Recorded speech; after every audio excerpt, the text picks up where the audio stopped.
In this video, I'm going to show you how you can update CNBC app. By updating this news app, you'll be able to get the latest features that comes with this app. You'll also be able to solve any problem that might be associated with this app.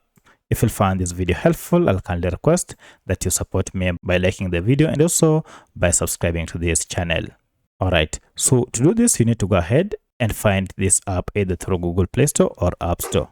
For my case, I'm on Android, and therefore I'll go ahead and go to Play Store here and tap on it. Then search for the app. I'll search for CNBC and then search for it, and you can see the app is here. As you can see, we have an update that is available, which means I've been using an outdated version of CNBC app. To update it, go ahead and tap on update, and this will go ahead and download the latest version of CNBC Business and Stock News app and then install it on your smartphone. Once the app has been installed, now you can proceed and tap on open to start using the latest version of CNBC app. So that's how you can update your CNBC app on your Android or iPhone. If you have any other question, kindly let me know in the comment section.